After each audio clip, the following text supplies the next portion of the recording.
Hi, welcome to Grimmfest 2025. It's day 3, and I'm very excited to be joined by the director of Syphon, Tom Botchii. We're screening the world premiere of your movie here at That's Grimmfest. right. So very excited World to be premiere. screening it. So thank you for bringing your movie, and thank you for joining us. Thank you for having us. So tell us a little bit about your film. It's kind of like a cat and mouse thriller. You know, those cat and mouse moments in action movies. I always really, really like those movies, and I thought or those moments, and I always thought, why can't that just be the movie? So that's kind of what Syphon is. It's a really intense film. It's non-stop, this film. It never lets up, which is really cool. So I think the audiences are going to love it because you don't take a breath when you watch this film. Yeah, I mean, I can't wait to watch it with an actual crowd. I'm very curious if it's kind of like doing stand-up comedy. I wrote a bunch of these moments and crafted them, and now it's time to test it. Yeah. And I don't know what they're gonna say, So it's just like being a stand-up comic. Is this joke gonna land? I don't know, So yeah, I'm really nervous, but also very calm with the actual film. I'm comfortable with the film and very excited for people to see it. But also I'm just like, oh shit, what if they're like, this is the most hot garbage I've ever seen in my life. Why did he bring that here? I don't know. I'm sure they won't. So a couple of years ago, we screened your movie Arctic. That's right. Which was, I guess, more of an out-and-out horror film. This film is your new film is pretty full on, and there's quite a lot of kind of really cool, violence and gore, fights and all sorts of stuff in it. It's pretty extreme in many ways, but it's maybe not a horror. Would you describe it as a horror? No, it's an action film. I would say it's like a blood and guts action film. There's definitely a lot of elements you would get from other horror films, but it's definitely not a horror film. I wanted to move more into the action space. Action is what I was raised on. It's in my blood. It's my life.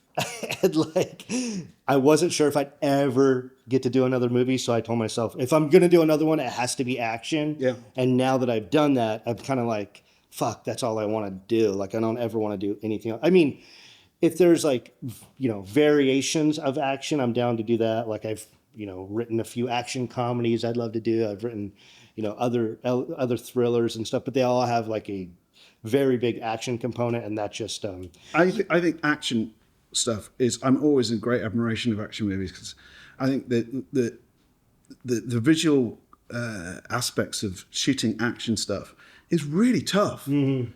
And I imagine you probably shot this on a pretty tight budget. It doesn't show, by the way, and with limited resources. So trying to shooting kind of dialogue scenes when you've got limited resources, it's pretty easy to do, and your cast will lead you through that or whatever. You don't necessarily have to do anything incredible with the camera, but with the action stuff, there's so much kind of the way you shoot, and particularly in your film, the way you shoot it, the way you cut. It requires a whole nother level of filmmaking, I guess. And tell us a bit about that, because that must have been really tough. It was really tough, but actually having a stripped down budget helped us in the sense of very quickly we could have reactions to things. If we covered something a certain way and it didn't feel kinetic, then I could say, hey, let's just take the camera and just whip pan it with that punch. Just do whip pans. We could cut on the action. There was ways to infuse a lot of the energy while we were there on set. And I was also the person who edited it. So I knew what I was looking for. So I could very quickly with the DP, we can make adjustments and kind of build the cut right when we're there. So in that regard, it was a lot of fun for me as an editor because it's doing live editing, So that's how much did you plan those sequences, or how much were they kind of done? When you were on set, did you have a storyboards and things? I literally wrote everything we shot, all the action pieces, and then while we were shooting it, there was ideas I had ahead of time that we didn't have time for, and there was also ideas I had ahead of time that worked when we were there, and then there was also things while we were there that we discovered. For example, the DP, his camera operator, brought a Segway.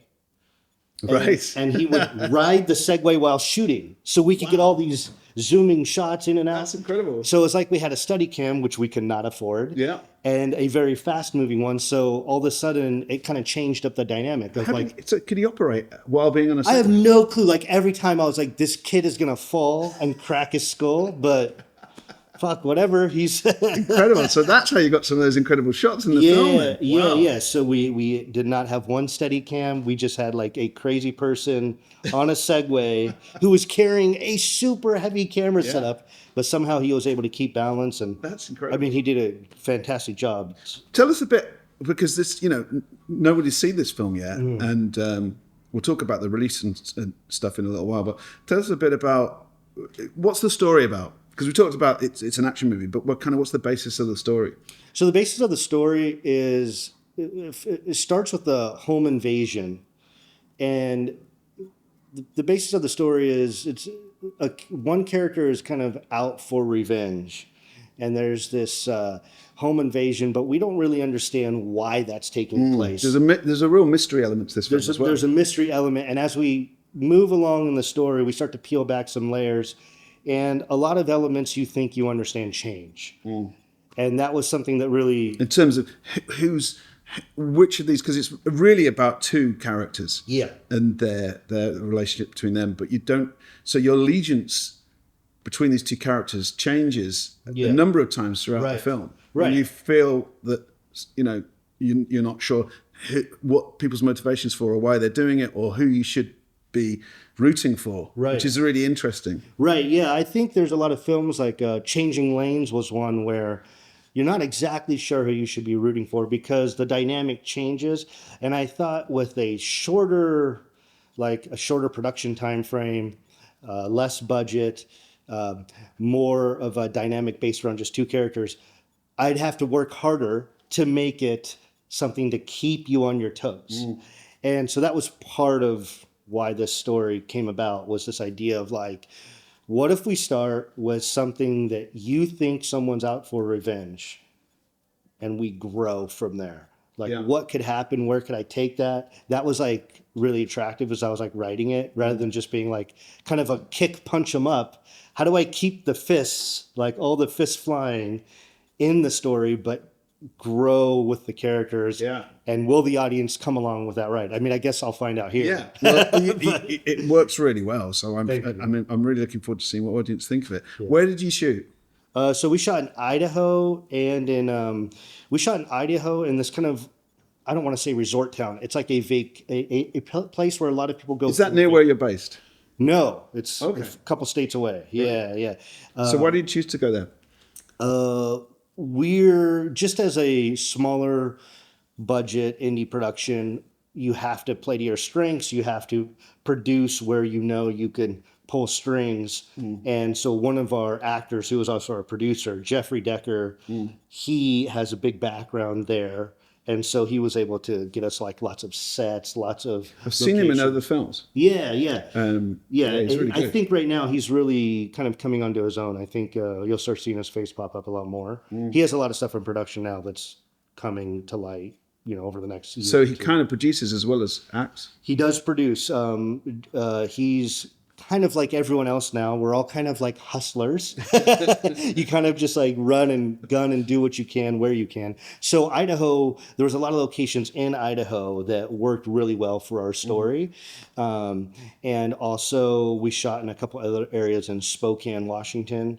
There's a big kind of like punch 'em up that happens in a really dirty alley. That's like, lots of like homeless, unhoused people stay there. Lots of just needles on the ground.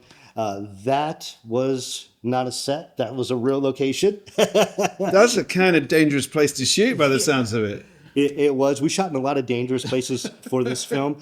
But like I always tell everybody, like if I'm willing to do it, like, I'm not just asking you to do something crazy. Like, believe me, I'll do this too. Like there's a big scene that takes place inside a car wash that on appearance looks very dangerous, but I actually tested out myself before any actors. Was it hard? Because I remember there's scenes running down streets at night and, there's a lot of locations in this and a lot of kind of tricky ones. Was it difficult to secure those locations and shoot on those kind of locations when you haven't got a lot of money?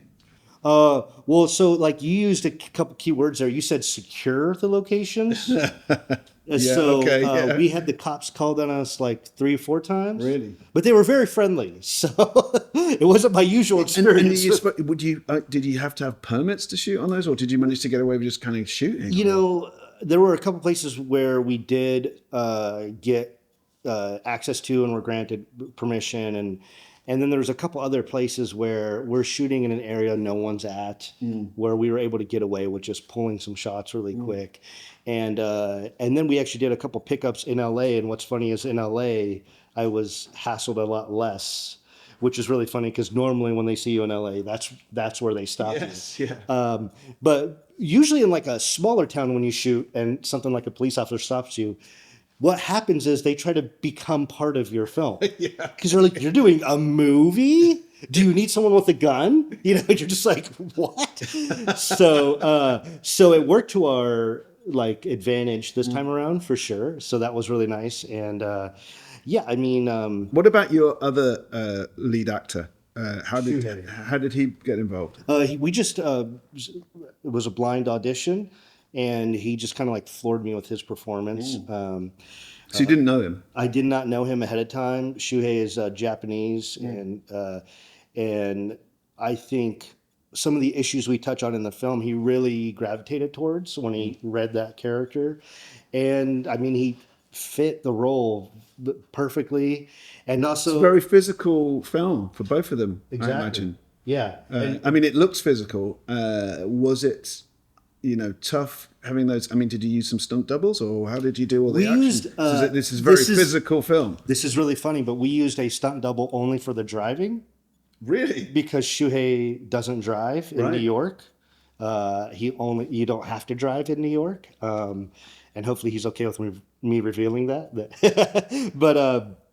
But so when it came time to do some of those driving shots, I was like, hey, just turn left and hit your blinker and look out the mirror. And he was kind of like, what is that? Like, where's the blinker? And I'm like, what are you talking about? It's like, he's like, I don't drive. I live in New York. I'm like, oh shit. Okay. Yeah. So your blinker's over here, your mirror's there, the other mirror's here, So he had to do some driving. yeah. Well, we did a lot of process trailer driving, and Okay. then we used the stunt double for our kind of wide shots where people are skidding around corners and running into, our car stunts were all done with the stunt driver. It's incredible already. I mean, how did you, obviously you were saying about the last film was a couple of years ago. How did you get this together, financially and stuff? Was it tough? How did you? Yeah, it's very tough. I mean, I think people do not realize what indie filmmakers go through. Like, it's brutal. Like, I'm still in debt because of this film. We'll be in debt for a while. It's not a crazy amount, but the point is like, I mean, it's very difficult. At the same time, I was having my first child. Right. So it was, that takes up all your time. Like, I would challenge any filmmaker, I don't care what your restrictions are, just have a child and then try to make a movie. Like, you will kill yourself.